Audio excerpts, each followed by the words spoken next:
ask you something. What's the one kind of situation that stays in your head the longest? Like to me, it's not always the thing like someone like hurt me on a purpose or unfair thing.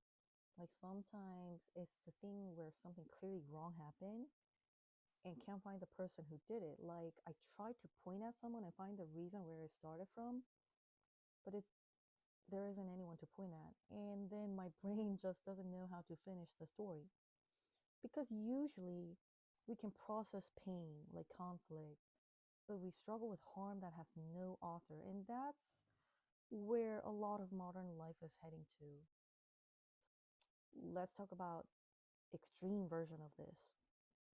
A few weeks ago, I saw on news, and there were some cases like people talked about publicly where someone interacted with an AI while they were in a really dangerous like mental state, like such as a suicidal thing, and AI responded in a way it shouldn't have.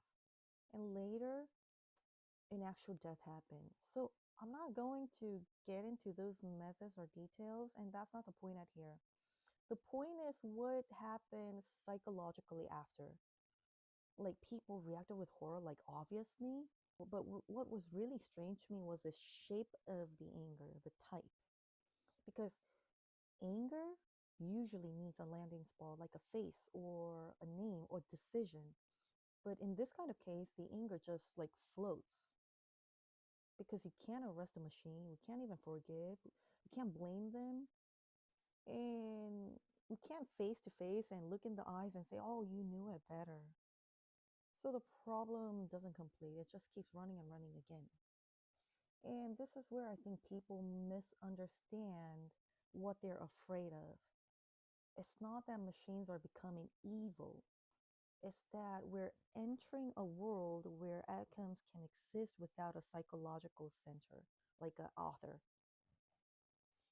Like there are no villains, no clear accident, we just have consequences. And humans are not built for that because intention is how the mind closes the story.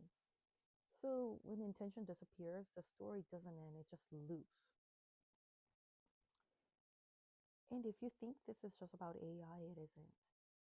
Like we have heard the versions of this, like nothing personal. Oh, that's just how the system works. And those sentences don't even sound aggressive. Actually, it's very neutral. And that's exactly why they mess up with you because our brain keeps searching for the person inside the event, but those things refuses to give you one.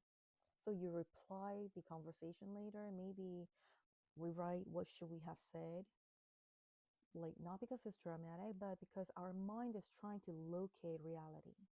So here's the line I keep coming back to. Humans can metabolize pain when it has a face. We struggle when it has a process. Like a process can't regret you tomorrow, it can't reconsider, it can't even remember your name. So there's no closure, it's just continuing. So now let's talk about the quieter version about data. We all know vaguely, like their voices, images, like patterns. We feed system, but it doesn't feel like it's a thief exactly because none of the single person like took your voice and none of the engineer personally came into our house and stole all the recordings. Like the system learned and now it just speaks. And sometimes you can feel like not like oh that sentence is mine. It feels like more like wait, that sounds like a people like us. So who used you learn? Not metaphorically, like literally. No one individually, like no one. So which is why it feels different from exploitation. But it doesn't feel harmless either. Like this is a weird middle category.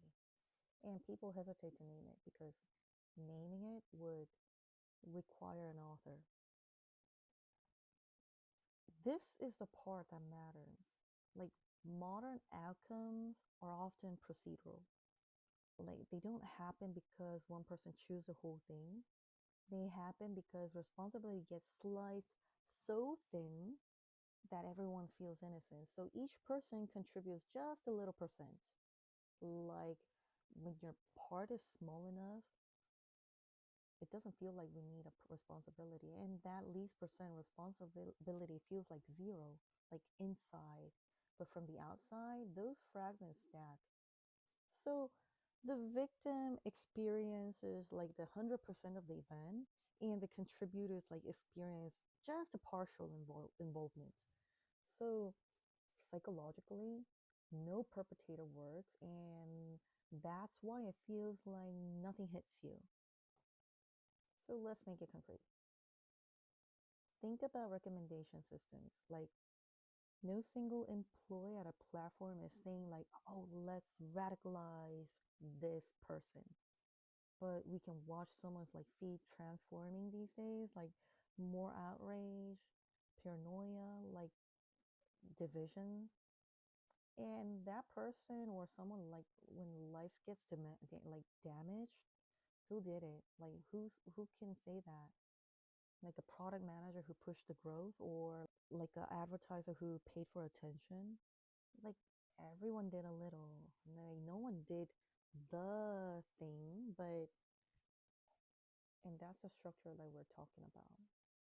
Or like take something like layoffs. Like someone might like genuinely like you, or like the members like near us like might even fight for you. But like just for example, like when you get the email, like it says like, oh, it's not personal, it's just restructuring. And again, that sentence, it doesn't even sound cruel, but it creates the same psychological wound. So if something happens to you and nobody's fully there to hold it, so you don't even know where to put your feelings. So here's a twist. Like we used to ask, who is responsible? But in this new world, I think the more honest question becomes like, is responsible even traceable anymore? Because ethics, the way we like experience and wired evolved for actions and decisions, for one person like choosing something, not for like emergent outcomes created by 1,000 tiny reasonable choices. So morality starts getting weird. Not because people became worse, but because harm no longer requires anyone to cross the moral line. Like results can exceed intentions without anyone breaking character. I think and that's terrifying in a very specific way. This is why this kind of situation stays in my head longer than betrayal thing. Like actually betrayal has a center. Like a cruelty has a center. Like even an unfairness thing that we can usually like think about the decision point. Like judge can rule, like boss can choose. At least we can argue or resist, blame, reconcile. Like the event can finish, but procedural harm, it doesn't finish at all because there's no final conversation to have, no apology that makes sense. Just only that's how it works. This is the best. So our brains keep opening, like reopening the file again and again and again, and not for revenge, for reality. So if you want the thesis of this whole video, I think it is this. The deepest modern like fear isn't about machines becoming evil. It's when harm stops requiring an author, and that's a new violence, not brutality, but authorship disappearing. In some ways, it feels comfortable, but we have to think more. I think we have to think more. So not now, I'm not going to pretend I have a clear solution here. Like who has? Because the second that you offer a clear solution, like people stop thinking. But I'll tell you what I think is coming.